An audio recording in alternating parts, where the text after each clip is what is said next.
Hello everyone, and welcome to the second episode of Exclusive. And I'm so excited today on who I get to interview. And I wanted to do a little introduction to share a little bit with you. After some of you see this, you're going to say, that don't seem much like an interview segment. And the reason is because I'm going to be asking more of the questions. And the reason is because the man that I'm interviewing is what you would entitle a man of few words. And it's actually my own grandfather, Edward Green. I know many of you have kept up with the story of our family's passing of my grandmother, and of course that is the man I'm interviewing, my grandfather's wife, and she just passed away, of course, this last month. But shortly after the funeral, I got to sit down with my grandfather, Edward, and just got to really just talk a lot about life, a lot about his story, a lot about our family. And it wasn't a long interview, but it was just really an interview with just so many stories and so many testimonies of just what God has done in the life of our family and in his life. And you're going to find out the reason behind why he's just, so to speak, a man of few words. And so I hope you'll enjoy it, and without further introduction, we're going to get started with the second episode of Exclusive.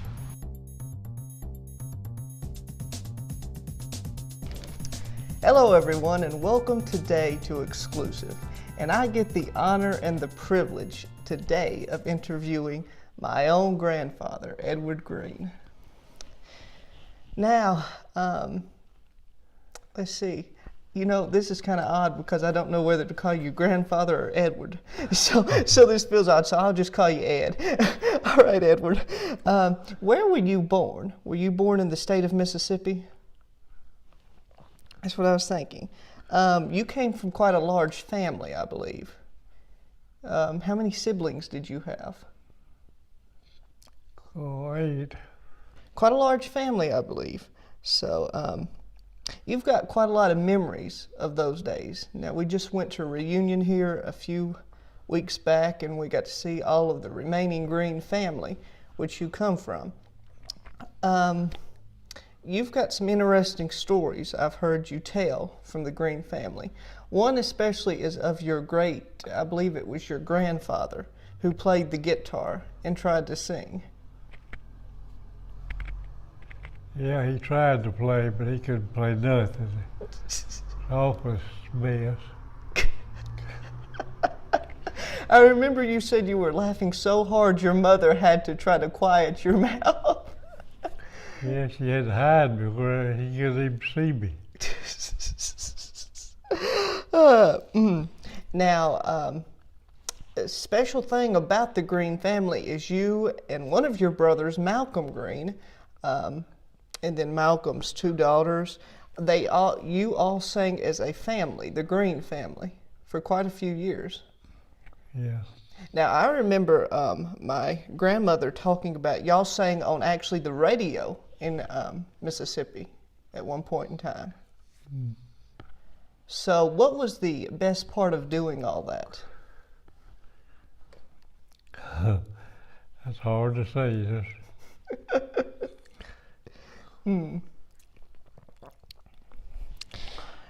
Now, we just had a passing. Most of the people that will be watching has known about the passing in our family, and that was of my grandmother, your wife, Linda, and y'all were married for 57 years. That's right. And it's quite a considerable loss for our family, but for heaven, it was quite a considerable gain.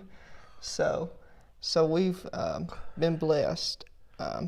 What would you say was y'all's secret to 57 years of marriage? Oh, just be calm and love one another. That's all. Or try to be calm anyway. That's a good point. So, you have always had a love for Southern gospel music. That's right. What do you love about gospel music so much? Well, it's about truth, and in the right, so. That's true. That is one thing. Without the foundation of truth, we don't have much left. Now, one of the reasons I wanted to do this interview is I had planned on doing 2 interviews this last year, and a couple things happened and we weren't able to. But I knew this would probably be a very short interview and not very long. But I wanted people to get a chance to meet you and just see, let's see, now you are 81 years old. That's right. Well, a few more days. It might be longer than you think. So tell me, what is so, I guess you could say, special about being 81? What have you learned through turning 81?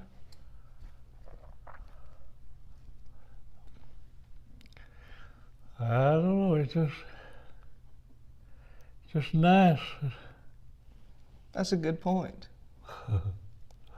So tell me, do you have anything special you'd like to share with us that you'd like people to know about you, as far as just some kind of story you would like to share, anything about your family? Not that I know of. Now, one of the reasons that we put this interview, and I'm doing quite a lot of the talking, is because you don't always say a lot, right? That's right.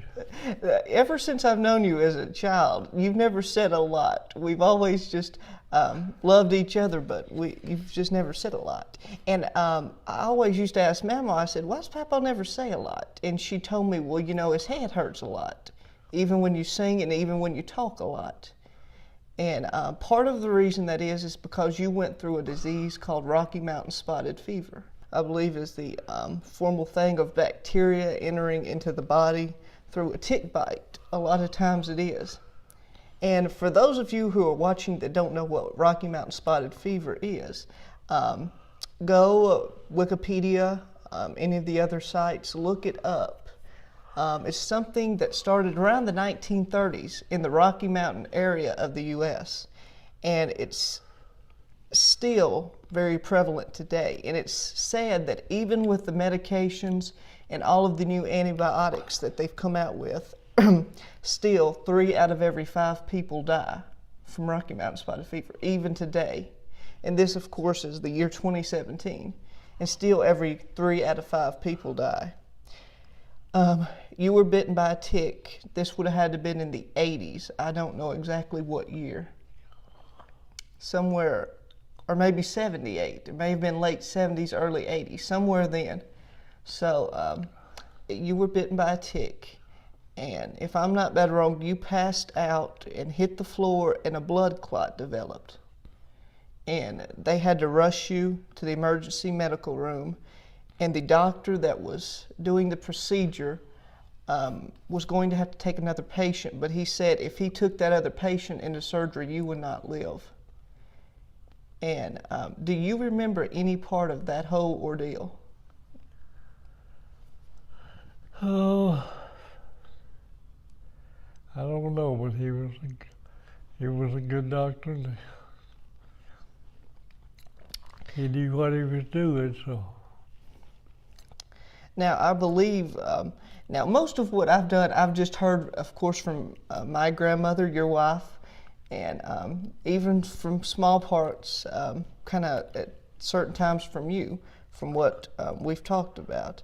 But they said that they did not believe you would live. Oh, that's right. At all. But God had other plans to it. That's right. And you see, what a lot of people don't understand is doctors can only do so much, but there's still a great physician out there that can still do it all. That's right. And so it's a very special thing for you to even sit here and talk with me today in general. And let's see, that's been over almost 30 years ago, if not over 30 years ago. And they said you would never walk, talk, anything again. And you've driven a car for quite a few years, up till just a few years ago, and you have been very active. And that just shows the miracle working hand of God. Our slogan has been Incredible Stories because of an incredible God, and you are an example of that testimony. And now, with the passing of my grandmother, your wife, it's a burden that we all carry, but it's one that through Jesus we can help overcome because of that. And it will be a struggle for a while, mainly because her passing has left a blow for our family. But Jesus, let me tell you, the very last thing grandmother said to me, you were in the room when I went in to talk with her, and she told me 4 words. She said, Jeremy, God makes no mistakes. And I still, in some ways, don't understand why he took her, but he has a plan. And so our family will go on, and Lord willing, we can be a blessing to other people that's had a loss in their family. That is the one thing about our family we've always done, is try to encourage others, because we've had others that's encouraged us. So, tell me something. Let's see, you have 6 grandchildren. I'm one of them. You have a lot of great-grandchildren now. What advice would you give to young people that are coming into the world today and trying to get a start in the workplace or in music or in the ministry? What advice would you just give in general to them? Stay close to God and do His will for you. The verses, Proverbs 3:5-6, trust in the Lord with all thine heart, and lean not to thine own understanding. In all thy ways acknowledge him, and he shall direct thy paths. If young people will do that and stay close to God and his ways, it will be a whole lot easier in life to stay true to God and to stay about his business. Even in a regular workplace or a job or anything, it will be a lot easier to stay close to God by doing that. Let's see, okay. Yeah. A lot of them call me preacher when I'm working. You see, and you did waterproofing for years, correct? Yes. I worked offshore too. Offshore, okay. That's where they couldn't understand why. Because a lot of the ways they talk in offshore work is not exactly good. No, it's not. So they called you preacher. And is that because of what you said or just the way you lived? Just the way I lived, I guess, because I carried my Bible. I'd read it. When I got off work, I'd read it a while and just lay down and rest for the. And you were doing offshore and waterproofing at times. And both of those jobs, so to speak, are not behind a pulpit. They're not in a church. But yet you can carry Christ to the regular workforce, to the regular workplace, outside of a church. That's right. I mean, that's a prime example of what you said, that it doesn't have to be in a church, but it takes Christ going with you out on the streets and in the workplace, and even to our homes. And so many times I've come across people, what they say in the church is different than how they live. Yeah, altogether different. That's true. Well, I know we're going to have to wind this down because I know this has been a very short interview, but I just wanted people to get a chance to meet you and just learn some about you because you're such an interesting person and all the stories you have. But I've got one final question to ask you. When it's all said and done, when life is over with, what do you want people to have said about your life? This is he lived right. Try to do what was right. That's a good answer. It really is. Because a lot of people in this age and day don't try to live what's right. Oh, sure don't. Well, it's been such an honor and a blessing to get to interview you today, and I think all of our viewers will enjoy this. I hope you will, and I know we are actually in a little place called Faith Baptist Church where we're doing this interview here, in a little place called Rabbit College, Mississippi. And this has just been an honor and a tremendous privilege for me today to get to do this. And I hope you will really enjoy this interview, and I hope that we will see you next month.